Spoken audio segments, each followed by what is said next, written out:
Et salut tout le monde, c'est DeltaProd. On se retrouve à la vidéo. Oui, ça se dit DeltaProd pour ceux qui se demandaient. On se retrouve pour ma première vidéo plus précisément. Donc où on va apprendre les bases de l'HTML. Tout d'abord, je vais vous expliquer que ma chaîne ne consiste pas en faire que de l'HTML et du CSS ou tous les autres langages programmation web. Je jouerai quand même, je ferai des lives pas trop en ce moment, mais après quand j'aurai la fibre, parce que j'ai de grosses pertes de FPS avec ma connexion. Donc quand j'aurai la fibre, ce sera beaucoup mieux. Donc tout d'abord, nous allons apprendre les bases de l'HTML. Donc les bases, c'est d'abord la base les plus simples, c'est que HTML, il est toujours c'est toujours des balises, et CSS3 c'est toujours, par exemple, ici on va voir une balise HTML, la fonction de CSS, et par exemple ici une chose. Donc tout d'abord, on va parler de comment on va créer notre site web. Bien sûr, je ne vais pas vous aider à créer votre site web avec Wix, on n'est pas là pour faire ça. On a tous déjà essayé quand on veut créer un site web de faire avec Wix. Désolé s'il y a des petits bruits. Je suis vraiment un peu désolée s'il y a des bruits de quand je tape. Alors d'abord, nous allons parler d'éditeurs de texte. Donc il y en a plein qui existent, mais tout d'abord, est-ce que un éditeur de texte, c'est tout basiquement le bloc-notes? Donc par exemple, oui, ce truc, il peut créer un site web. Oui, ça peut créer tout ça un site web. À part qu'il faudra avoir un hébergeur, mais tu trouves souvent des hébergeurs gratuits et ça c'est simple. Donc tout simplement, moi j'utilise un des plus utilisés, un des deuxièmes plus utilisés d'éditeurs de texte HTML et CSS et tout ça. Il y a Visual Studio Code en premier que vous pouvez aussi utiliser. Vous pouvez me demander si je vais faire une petite une petite demande pour mettez-moi en commentaire ceux qui préfèrent Visual Studio Code ou Sublime Text. Sublime Text, je l'aime parce que il est bien à se repérer, il est facile, on peut enlever la barre sur le côté qui te gêne et t'as pas besoin d'installer toutes ces extensions. Donc nous allons travailler aussi sur le PHP et MySQL.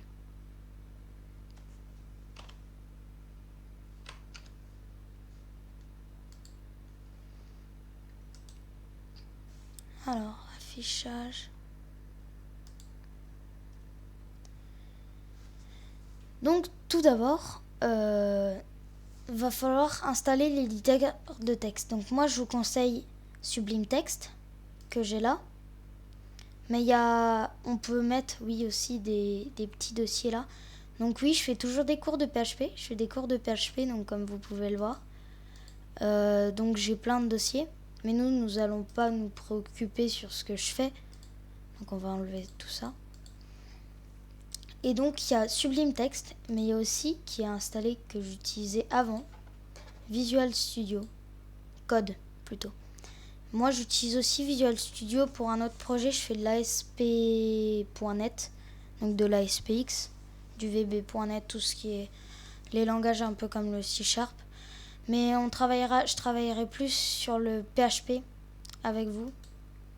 Et sur tout ce qui est langage. Donc voilà, donc ça c'est Visual Studio. Donc j'ai mis, bien sûr, il y a plein de plugins à installer. Et donc moi j'ai mis la française, mais perso je préfère Sublime Text.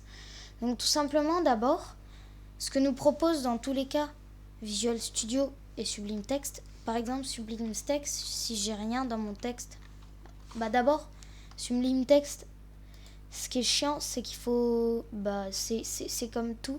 C'est que la première page qu'on va faire, va falloir la sauvegarder en PHP. Donc moi je vais aller sur mon bureau. Donc le bureau. Nous allons créer un dossier. Nous allons créer une page web. Un dossier de cours. Donc oui, j'ai beaucoup de choses sur mon bureau. Donc un dossier de cours. Cours YTB, donc cours YouTube. Intérieur, nous allons y mettre notre première page. Donc vous saurez que pour les hébergeurs gratuits ou pour tous les hébergeurs, la première page qu'ils considèrent, elle s'appelle index. Donc .php.html. Donc nous, pour l'instant, nous allons mettre .html. J'ai l'habitude de mettre .php. Donc nous allons mettre .html. Donc d'abord, ce que tous les éditeurs proposent, c'est déjà de l'aide à la balise. Donc sur Sublime Text, si vous avez HTML et comme ça vous mettra tout de suite ça. Mais pour ceux qui utilisent Visual Studio Code, il faut mettre HTML et un 5. Et ça vous proposera, vous cliquez sur le HTML5 et ça vous fera pareil. Bref, tout savoir que dans une page HTML, nous avons le doctotype HTML qui va dire au navigateur que cette page est de l'HTML. Donc une balise HTML qui se démarre là et qui se termine juste là. Une balise head où il va avoir tout à l'intérieur. Donc par exemple le titre en haut de la page, comme sur les pages le titre qui est là. Donc on va dire que ceci est un titre.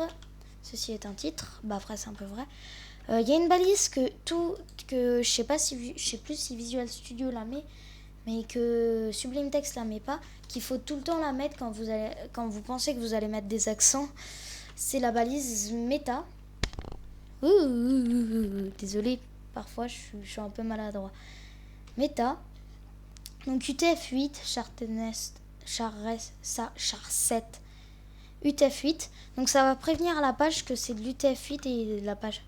Donc tout d'abord, dans une page HTML, nous avons plusieurs balises. Donc par exemple, je vais vous expliquer les balises les plus utilisées. La balise P, donc pour citer un paragraphe. Donc, nous allons faire ceci et un paragraphe. Alors pour certaines personnes qui comprennent pas trop les vidéos, quand je parle d'hébergeur, n'allez pas tout de suite chercher l'hébergeur. Parce que, comment dire que il y en a, ils vont aller trop vite et ils vont se rendre compte qu'ils ont mal fait la chose. Donc moi j'utiliserai aussi le navigateur Opera, que j'aime bien assez. Et donc voilà, donc vous voyez, il y a le titre. Donc ceci est un titre, comme j'ai mis. Et le paragraphe, ceci est un paragraphe. Donc après nous avons aussi les bases de CSS. Donc nous allons faire New File. Donc nous allons faire CTRL-S, donc c'est la base enregistrée avec un CTRL-S. Donc nous allons toujours appeler un truc style. Après vous mettez une description si c'est une page de style spécifique et donc style.css. Donc pour relier une page d'HTML à une feuille de CSS, on va prendre la balise link et avec href, donc là on précise que c'est du CSS, là on dit que c'est un texte de CSS et là on va préciser où est. Donc si c'est dans un dossier, va falloir mettre le nom du dossier / ça. Si c'est dans un dossier qui avant, par exemple vous avez créé un dossier index HTML et un autre dossier CSS. Donc si c'est dans un autre dossier, vous allez mettre 2 points / mais ça on verra après. Et donc si c'est le dossier, oui, va falloir, je sais pas pourquoi j'ai dit oui, va falloir mettre l'accès du style cheat. Oui, je sais, je suis un peu bizarre. Donc on a une deuxième balise avant de passer au CSS qui est H. Donc tu as H1, H2, H3, H4, H5. Donc ici, c'est quelque chose d'important. Donc ceci est important. Donc moi, ce que je vous conseille de faire, c'est pas toujours avec mes cours. Donc dans le CSS, par exemple, le titre, nous voulons le mettre en rouge parce que c'est important. Donc nous allons mettre à tous les titres. Nous allons ouvrir les petits trucs chelous, que j'appelle toujours ça des trucs chelous parce que c'est... Et donc nous allons mettre color, donc pour la couleur. Et nous allons mettre red. Donc il y a trois façons, d'utiliser le CSS. La première, c'est de le mettre ici, juste ici. Vous pouvez ouvrir une balise style, mais c'est pas trop utilisé. La deuxième, c'est de créer un fichier, comme vous pouvez le voir que j'ai fait, un autre fichier, et de mettre une balise link. Et la troisième, qui est la moins utilisée parce que t'es beaucoup plus restreint, c'est de mettre carrément dans la balise style. Mais pourquoi une raison pourquoi je préfère mettre dans un fichier? Parce que si par exemple je veux tous les titres je veux les mettre en H1 et par exemple va falloir que je modifie sur toutes les pages, alors que dans un fichier je modifie juste par exemple vert et ça s'affiche. Bref, nous allons actualiser notre page et voilà, on voit que c'est en rouge. Par exemple, je veux le mettre en bleu, donc c'est de l'anglais, donc l'anglais normalement on doit le comprendre.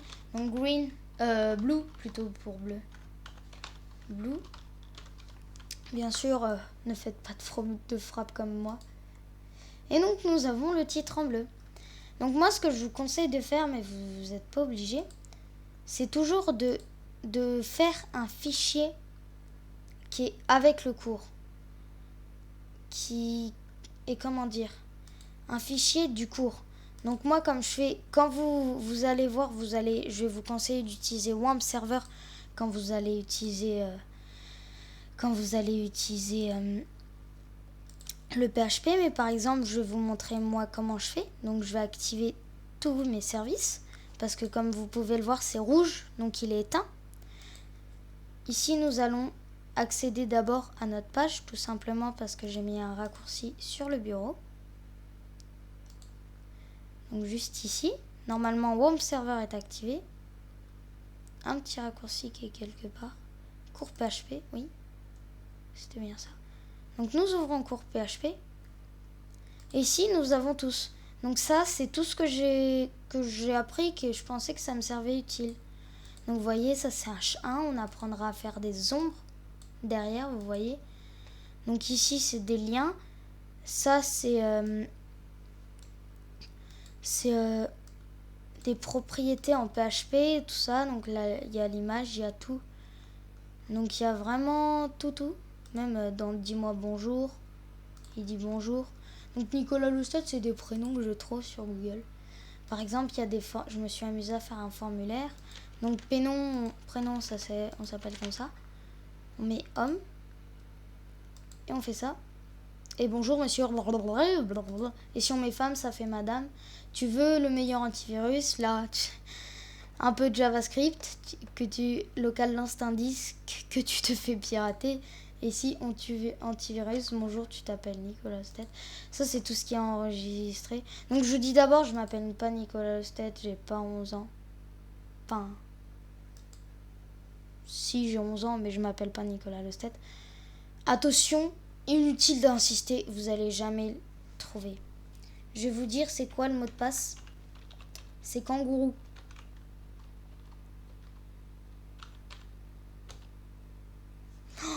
Waouh, j'ai hacké la NASA. Donc voilà ce que je m'amuse, c'est tout ce que je fais. Donc moi je vous conseille de faire comme moi, donc de reprendre